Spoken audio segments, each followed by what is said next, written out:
EMP. EMP. You can create an EMP. EMP, or electromagnetic pulse, is the electric shock wave triggered by a nuclear blast.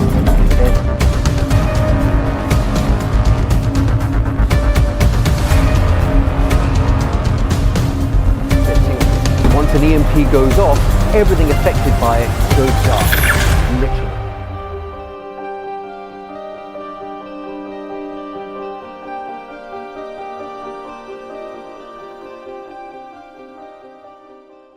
تخيل معايا كنتي جالس في القسم والاستاذ وقف قدامكم وقال لكم بلي غيعطيكم تعريف ديال شي حاجه غريبه شويه، لا هي ماده ولا ضوء، يمكن لها تخترق الماده وفي نفس الوقت تاثر عليها، ويمكن في ابسط تغيير يتبدل الخصائص ديالها تماما.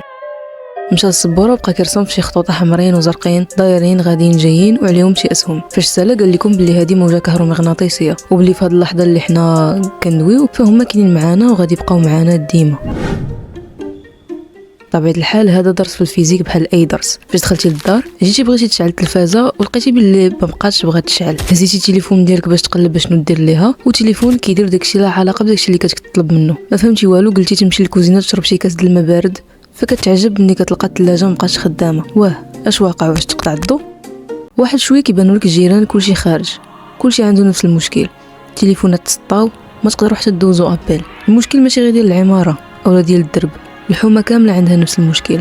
الوقت كيدوز وانت كتسنى يلقاو شي حل، فكانت الصدمه ديال كلشي انه داكشي ما عندوش حل، وغادي نبقاو في هذه الحاله الاعوام. هادشي سمعتي دابا ممكن يطرا ويقدر يطرا بواحد الابتكار اللي اي واحد بعلم بسيط يقدر يصاوب. كنظن راك عرفتي علاش كنهضر، القنبله الكهرومغناطيسيه. فهل يا ترى اني استيقظت باكرا ام ان باكرا حل متاخرا؟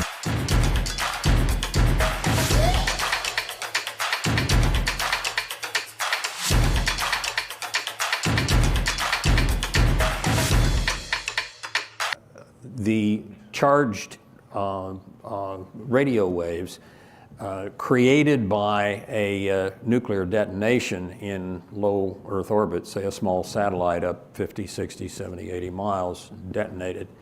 The radio waves magnetized that come from that event, the electromagnetic pulses, can take out the electric grid. واحد النهار العلماء كانوا كيجربوا تفجيرات ديال القنابل النوويه في الطبقات الجويه، وشافوا باللي كاين واحد التاثير ديال هذا التفجير اللي ما كيبانش ولكن كيأثر على الاجهزه الالكترونيه. انا بعدا قبل ما ندير هذا الفيديو ما كانش في راسي باللي راه كيتم تفجير قنبلات نوويه في الطبقات الجويه. ما علينا.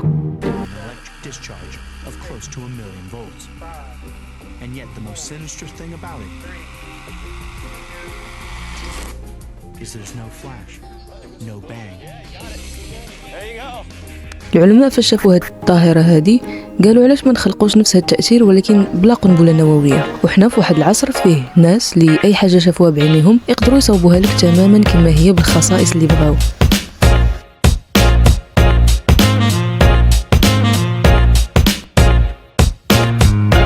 في المقالة الرئيسة قالوا باللي في زمن قصير تقدر هذه القنبلة الكهرومغناطيسية تقذف بأي حضارة ومدينة حديثة 200 عام لور. علاش؟ حيت بكل بساطة هذه القنبلة كتأثر على الهواتف المحمولة، أجهزة الإرسال والاستقبال، محطات الطاقة، أنظمة توزيع الكهرباء، إلكترونيات المركبات، أنظمة الطائرات، التليفونات والراديو، الأجهزة المنزلية، معدات المستشفيات، الأجهزة الطبية المزروعة، أنظمة الرادار، أنظمة توجيه الصواريخ، أنظمة الأتمتة، أنظمة سكادا، أجهزة الألعاب الإلكترونية، أجهزة الأمن والمراقبة، أنظمة الإضاءة الذكية، أجهزة التحكم عن بعد، أجهزة الصراف الآلي، أجهزة GPS، أنظمة الاتصالات الفضائية، أجهزة التحسس البيئي، أجهزة قياس الطقس، أنظمة التكنولوجيا والمعلومات، واللائحة لا تنتهي. ما عرفتش نتوما ولكن أنا هادشي كيجيني عجب. زيد عليها بلي أي دولة عندها التكنولوجيا ديال الأربعينيات تقدر تصاوب هذه القنبلة هذه.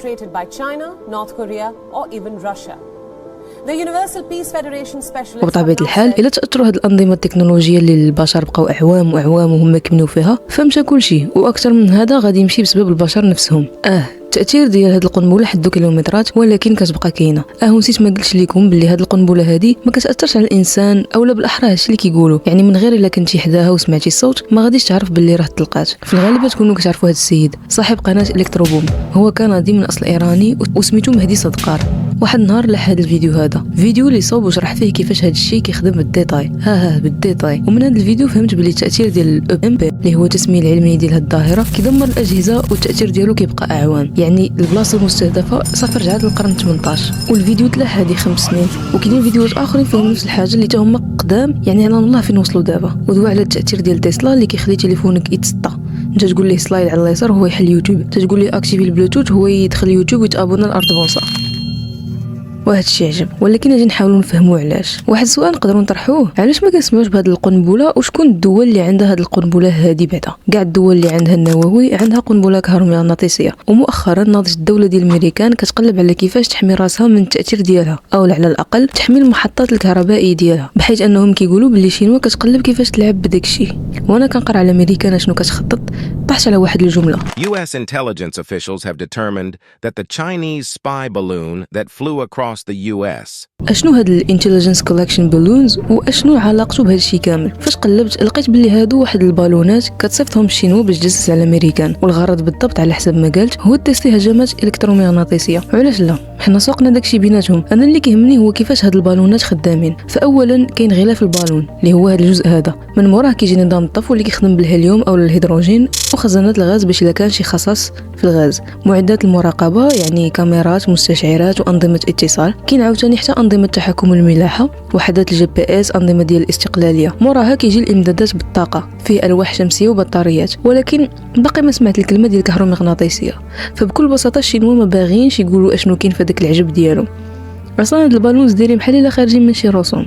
واللي محزن في هادشي كامل هو حنا في وضعيه ديال العجز، ما حنا عارفين التكنولوجيا اللي كنخدموا كيفاش مصايبه نزيدو نحميوه، ما عارفين كيفاش نصوبوه باش نخدموه، ما عارفين نعتقوه الا ما كانش. فاحنا في عجز تام. نقدروا نديروه هو ندعيو ونقولوا الله يحفظه صافي. حيت دابا كنقول لكم التكنولوجيا كامله ما غاديش تبقى خدامه، ولكن راه حنا كنعاونوا على التكنولوجيا اكثر ما كنتصوروا. فاذا مشى الضوء جزء كبير من المياه الصالحه للشرب غادي يمشي، وغادي يبان خصاص كبير بزاف. واذا مشى الماء ومشى الضوء مشى كل شيء.